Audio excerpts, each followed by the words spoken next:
O mensageiro entre eras, o véu entre os séculos, se rasgou em um domingo comum. Tudo começou com uma tempestade que não estava nos radares meteorológicos. Raios coloridos dançavam no céu sobre a pequena cidade de Sereníssima, enquanto Renato, um bibliotecário solitário de 42 anos, organizava manuscritos raros no porão da biblioteca municipal. Ele estava catalogando uma doação enigmática que chegara dias antes. Uma coleção de diários escritos por uma figura obscura do século XIX chamada apenas de O Cronovisor. Entre os papéis amarelados, Renato encontrou um artefato que não constava no inventário. Um relógio de bolso de prata com 12 mostradores minúsculos dispostos em círculo, cada um marcando uma era diferente. Quando um raio atingiu a biblioteca,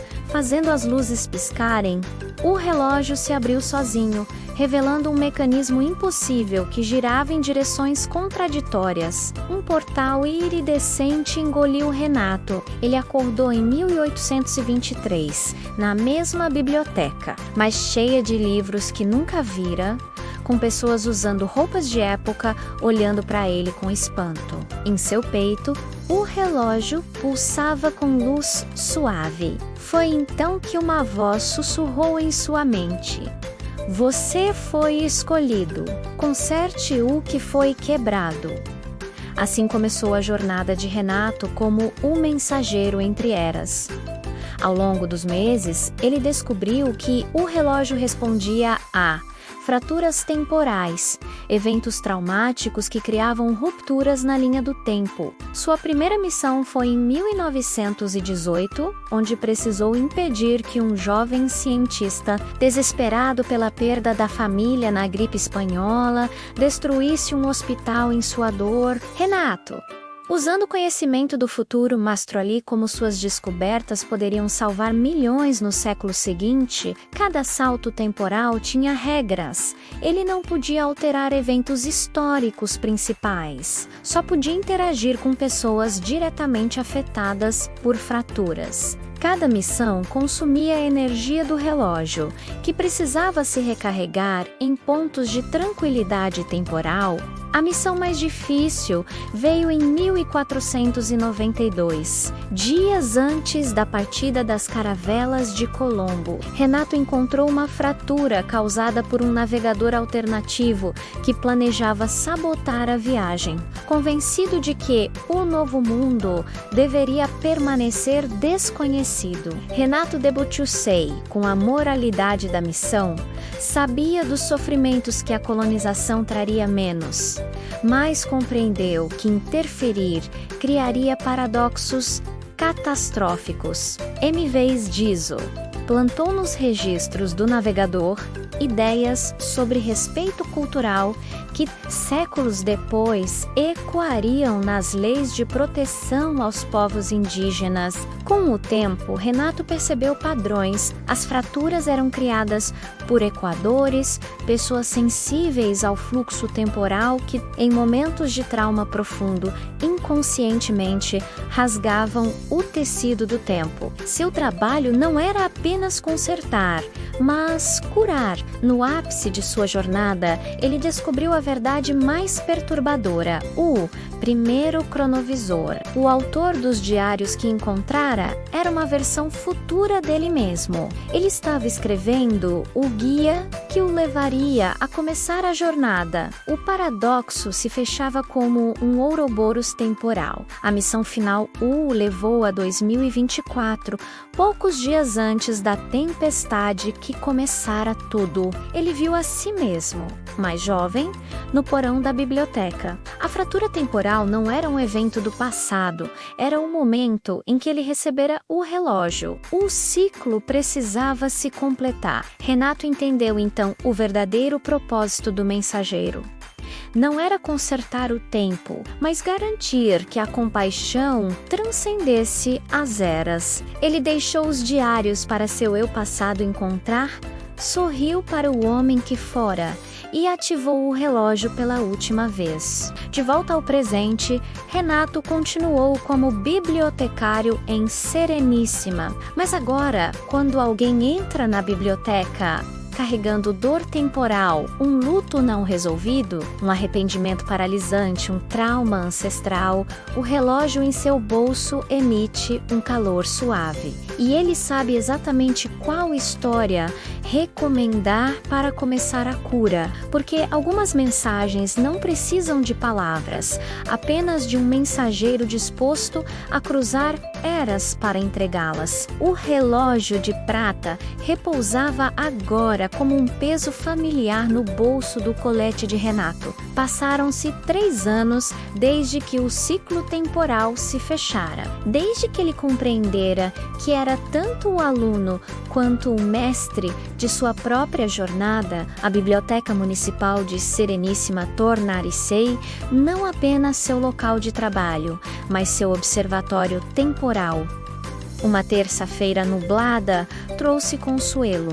Ela entrou na biblioteca com movimentos hesitantes. Uma mulher na casa dos 30 anos, cujos olhos carregavam sombras de algo não resolvido. Enquanto ela percorria as estantes de história local, o relógio no bolso de Renato emitiu um calor distinto, não o calor urgente das fraturas temporais, mas uma pulsação suave, como um coração batendo em compasso diferente. Renato aproximou-se com a descrição de um bibliotecário experiente. Posso ajudá-la a encontrar algo específico? Consuelo hesitou. Estou pesquisando acidentes ferroviários na região. De 1958.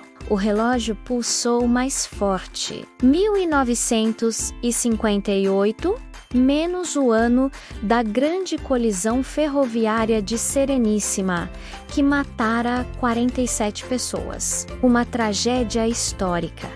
Mas não uma fratura temporal. Ainda assim, algo naquela mulher ressoava com o mecanismo do relógio. Temos os registros no arquivo municipal, disse Renato, guiando-a até uma sala com mesas de carvalho.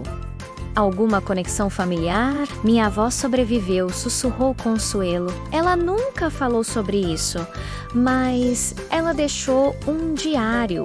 Enquanto ela examinava os microfilmes, Renato discretamente consultou o relógio. Dos 12 mostradores, ou que o marcava 1958, mostrava não uma fratura, mas uma espécie de reverberação, como um fio solto no tecido do tempo. Naquela noite, ao fechar a biblioteca, Renato abriu o relógio pela primeira vez em meses. Os ponteiros giraram independentemente antes de se alinharem em 1958, 11 de junho, 3 dias antes do acidente. O mecanismo não o puxava para uma viagem completa, mas projetava fragmentos. Uma jovem mulher correndo aos trilhos.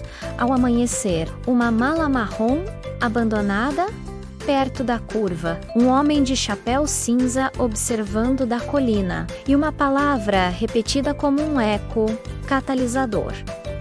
Nos dias seguintes, Renato pesquisou meticulosamente o acidente ferroviário de 1958, fora causado por falha mecânica, menos um freio defeituoso no trem de carga que descarrilara na curva, colidindo com o expresso de passageiros. História fechada. Mas o relógio insistia. Quando Consuelo voltou, Renato fez uma pergunta aparentemente inocente. Sua avó mencionou algo sobre um homem chamado Arnaldo? Alguém que trabalhava nas ferrovias? Os olhos de Consuelo se arregalaram. Como você. O relógio lhe dera o nome. Arnaldo Ferreira, assistente de manutenção, morto no acidente. Mas nos registros oficiais, ele estava de folga naquele dia. Por que estaria no trem? A investigação de Renato levou a descobrir que Arnaldo não era vítima. Menos era o responsável pela inspeção dos freios naquela semana. O relatório oficial absolverou pastumamente, citando falha de fabricação. Mas o diário da avó de Consuelo que ela trouxe para Renato ver contava outra história.